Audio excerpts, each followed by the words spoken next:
Right, now that we have our help maps and our texture coordinates set up for our skateboarder dude using Unwrap EVW, we're going to start working in Viewport Canvas to actually make the textures that will go on our character. But before we jump into Viewport Canvas, let's take a look at the material editor and let's do a little review and just talk about why this is important that we have a texture on our character first before we go into Viewport Canvas. First of all, we want to get rid of the checker pattern in the diffuse slot. So we're going to just go ahead and select that slot. Oops, we have to right click that and then clear it. Okay, that gets it off of our character because it doesn't exist in here anymore, and it just gives us a blank,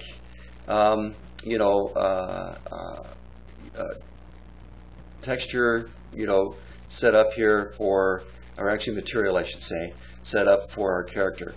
Viewport Canvas needs that because Viewport Canvas actually works directly with the material editor, and so having this material on here means that as we work in Viewport Canvas, we're actually going to be saving each one of our textures into the proper map slot, like the diffuse color and the bump map slot and the specular level slot and so forth. We're going to talk about those in a second. So it's important that we have a material applied to our character even though it really doesn't have any textures in here yet, because we're going to be making those. So let's go over these map slots just to make sure that everybody remembers kind of what's what. The diffuse color, of course, is the visual texture on the character. That is just simply as if we painted it on or as if we just took wallpaper and wrapped it around something or whatever. It's just simply the colors that make up the look, starts to make up the look and feel of the surface of the character. The bump map, I'm going to jump down here, however, allows for a simulation of actual real bumpiness as the light plays across the surface of our character, and makes it look like there's actually threads in the jeans, or different types of indentations in the shoes, or whatever it might be. The specular level is important because there are some things that are shinier than other things on our character, and some things that are duller, in reflection. So specular level and glossiness help us with that. So we're going to be creating a separate specular level and glossiness textures also for our character. All right, so realize that when we're working in Viewport Canvas, we're actually going to be saving the textures right through Viewport Canvas right into our map slots for this character, because this character has this material applied to it. Viewport Canvas will recognize that since we have the character selected, and we're going to be working on that, and it's a pretty slick deal. We'll still be working, or at least I will be doing some minimal things in Photoshop as well, because there's some things that are just going to be easier to do in Photoshop, but most of the texturing is going to be done in Viewport Canvas. So we can go ahead and put our material editor away, and let's open up Viewport Canvas. Let's go to the Tools menu,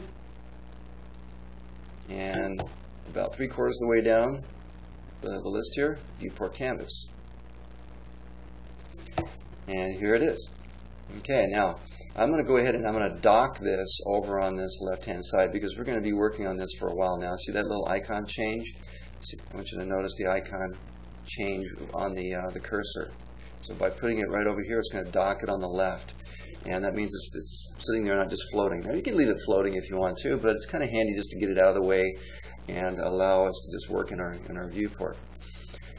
Now let's go over Viewport Canvas for this first video. We're not going to actually make anything in this first video, but we're going to go over the tools and talk about how we're going to work with some of this stuff.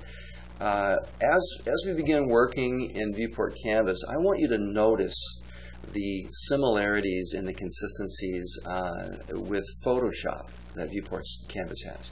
There's a paintbrush. We have an eraser tool. The tools don't look exactly the same, the icons, but they basically work the same way as in Photoshop. We have a clone stamp tool. We have a fill tool. We can just fill a whole area or the whole character with a color. We have gradient tool in here. We have a blur tool, sharpen, contrast, dodge and burn tools, smudge, and then we can work with layers. Okay, we have a color palette, so we're able to go in here and change the colors, and then you notice this color palette looks just like in Photoshop. Okay, very similar. But we can also choose from some swatches, and we can actually load our own custom colors in here if we want to. Okay, just like in Photoshop. The brush settings, it's going to work a little differently than Photoshop because they're always here. And the presumption is you're going to be using the brush a lot, and it's true you are. So we have a radius setting for our brush, just like we would in Photoshop. If I select this brush, well, we're going to get to that in a second because it's going to ask us right away what we want to do. In fact, I'm going to deselect our character for a second just so you can see an error message that pops up in a second here. Opacity, so we can decide whether we want it to be the full color or semi-transparent. How hard do we want the brush to be? 0 is just like in Photoshop, meaning really soft brush. 100 would be really hard edge brush. Spacing is 0.25. Spacing is fine for 0.25 is great for if you're just simply painting color on your character. But if you're going to be using the brush images we're going to get to in a minute, then we want that to be maybe probably 1.0. Scatter, so we could actually cause the brush to act like a scatter brush, and the blur and sharpen setting as well. We have a 2D view, and what that's going to do is it's going to show a two-dimensional view of our mapping that we did in the Unwrap UVW, just like we show in the Edit UVW Map button. When we click on that, you can see that flat view. It's going to look just like that. So we can actually open that up and work right on that. Sometimes it's very handy to just simply fill a whole area of a map on the character. Then the Layers dialog is going to open up the layers. We're going to have the Layers dialog open pretty much the whole time. Then inside of here, so let's go ahead and start by selecting and trying to open up this brush. Now if I click on the paintbrush, you're going to get an error message reminding you need to have one geometry object selected that has a material applied. Okay, so I have to select my character in order to be able to work with it so it knows what to paint on. So I'm going to click on the brush now. Now it's going to ask us, well, what kind of map are you going to create? Are you going to create a diffuse color map, or a specular map, a color map, or a specular level map, glossiness, bump map, or what? So we're going to start with the diffuse, of course, and so I'm going to select diffuse. The diffuse is a good place to start. Then you get this dialog that pops up, and it asks you how big do you want your map to be. Well, we're going to go with a nice high-resolution image of 2048. That's called 2K in 3D world. 2K. That means 2048 is because 1K is this, 512 is half of that, and so forth. So we're going to go with 2K. And what we're going to do is we're going to choose a color if we want to, but we don't need to do that right now. But all we really need to do now is just make sure that we're going to be saving this into a place where we can save our textures. So I'm going to click on this, and so the textures are going to be saved physically in a folder, but they're also going to be placed in the diffuse slot of that material editor map slot that we material that we applied to our character. So I'm going to go into my textures folder, and currently I have some things in here. In fact, I have some things that I am using as brush images. We're going to get to that in a second. And I'm going to make sure that the things get saved right in here. And I'm just going to call it skateboarder diffuse. Or I'm just going to call it diffuse. I know it's a skateboarder. Okay, so I just want to make sure it says diffuse. Two apps of diffuse. There we go. And what we want to save it as is a JPEG. For most of our files, JPEG works just great. And it allows for a smaller file size and so forth. And we'll start by creating it as a JPEG, but you're going to see what we're going to do later when if we have multiple layers, we're going to actually end up saving it as a PNG file. So I'm going to say save, okay, and now we'll have if I put this away and open it back up again in my folder, then you'll see that's going to be in there. Okay, and so I thought I chose JPEG. Try that again. JPEG. There we go. Save. Okay, and then of course that's the reason why, because I thought I saved just selected JPEG. And we'll just go with the default settings of best and large and normal. Okay, and there we go. And now I can just say OK. Now, the layers dialog pops up automatically. Now, it's the same concept as the Photoshop layers, but it's a little different. But for the most part, they work just the same. We have a background layer that starts off. These buttons right here are for adding a new layer, duplicating the layer, and so forth. So it's not as complicated as the layers dialog in Photoshop, but it works pretty much the same way. So if we're going to be adding multiple layers to this, because the diffuse is going to have a bunch of different parts to it. And like the pants, I want to separate from the shirt, and the skin separate from everything else, and then the shoes down here will be separate, and so forth. So we're going to have multiple layers in here, and we're going to set that up in the next video when we start really working on making these textures. All right, so we can leave this open for now. Okay, let's go on and continue talking about the rest of the tools in here that we're going to be using. Now, the brush images. The brush will work with purely color. If I turn this off and I turn this off, okay, for right now, then painting on our character will be whatever the color is right here. Okay, right now it's black, so that's what would be painted onto our character. See, the brush has a black color. If I changed it to say red or something, then you'll see that it's going to be that sort of reddish color. Okay. All right. But we're going to be using the brush images quite a bit. And so, but before I get to there, let's take a look at this 2D view I was talking about before. So we have our character going here, and this is our mapping coordinates that we set up in the Unwrap UVW. Set up just like you would see them in the Unwrap UVW. You can also see, as I go over this area, you can see on our character where we would be painting. See the brush on the character? But sometimes it's easier to go in here and just paint a big area on our character. But if we want to get into detail areas and we want to see what we're doing, then we're going to want to be on the character itself. Most of the time we're going to be painting on the character. Occasionally we're going to want to go in here and do the whole area, whole map for that area. Okay, so that's the 2D view, and we'll be working on that sometimes. And incidentally, whoops, sorry, go back. Go back to 2D view.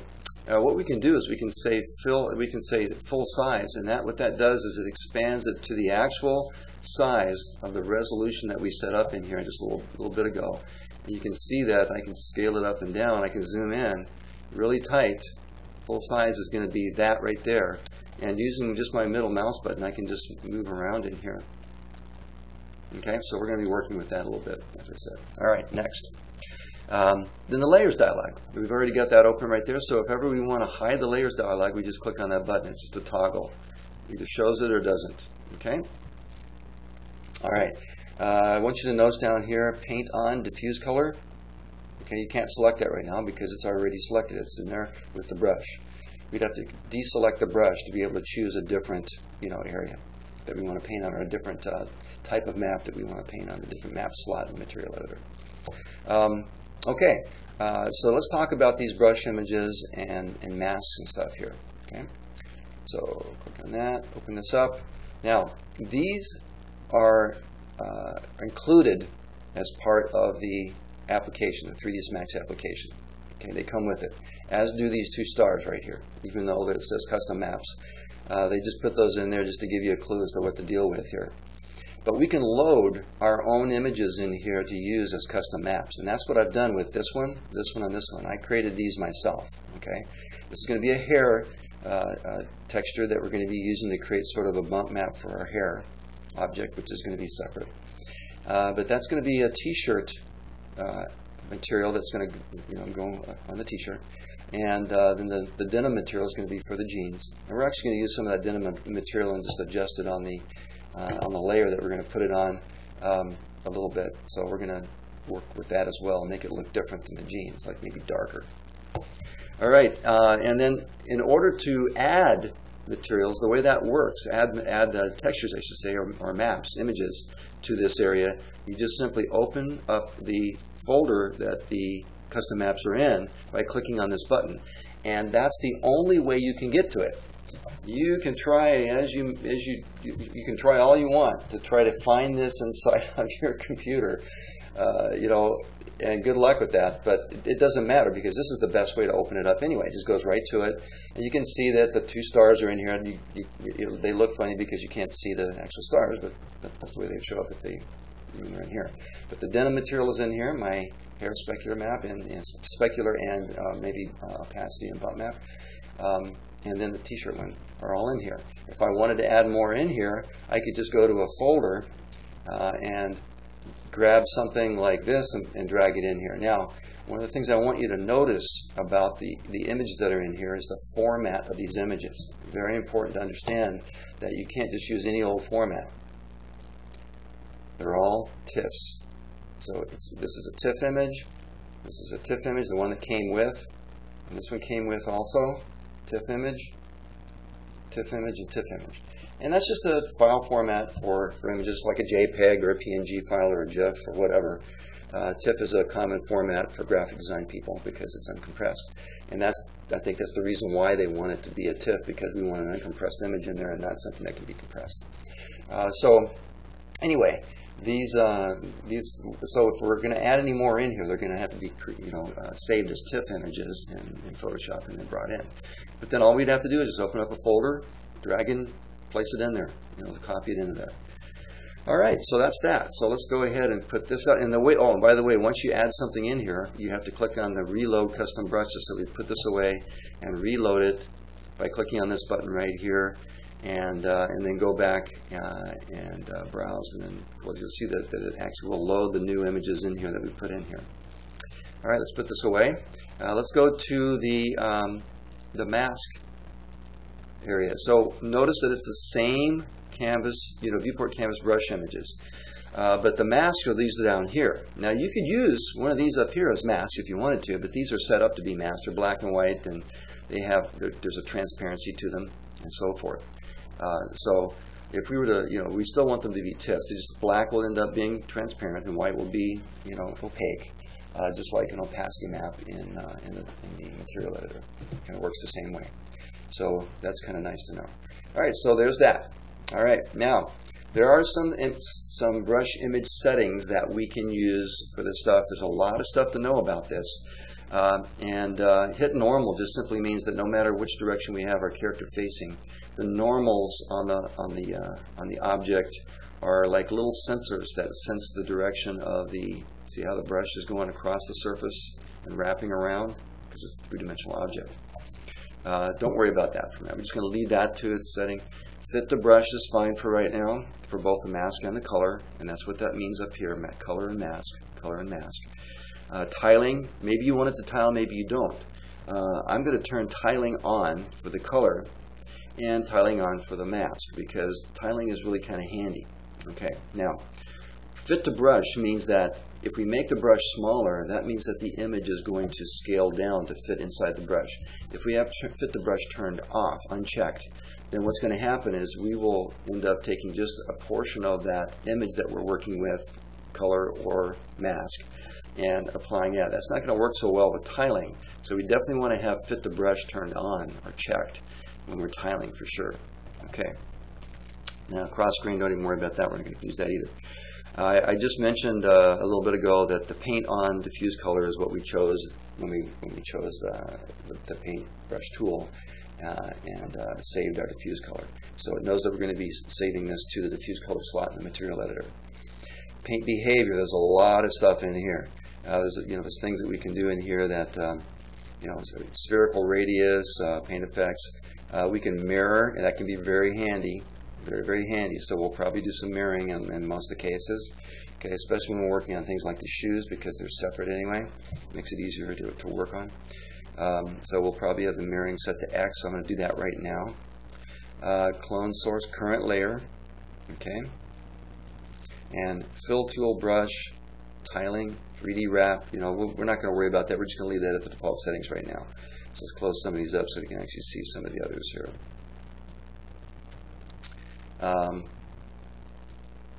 Yeah, we were just talking. Okay, here we go. Yeah, we were just talking about that. Sorry. All right, and then randomize. These are some settings that can work with whether you want to create some unusual textures of your own when you're painting on your object, in this case character. by randomizing the brush radius, the opacity, the eraser, hardness, scatter, and all kinds of things to make different looking textures and stuff on here. So we're not going to be dealing with that right now because our character is a cartoon character and is meant to be fairly simple. So we're not going to get crazy with this. So we're just going to not worry about that right now. And then tablet pressure. I'm going to be recommending that you guys work with a tablet. I'll be using a tablet most of the time when I'm working with this thing, because you get some nice feel for drawing on your character better with a tablet and a pen, with a pen tablet, a Wacom tablet. And then load and save settings are just set to to whatever they are right now. So we'll just leave those alone for right now. Okay, well that's the gist of how Viewport Canvas works. So what we're going to be doing in the next video is actually getting started doing some textures using Viewport Canvas on our character. Okay.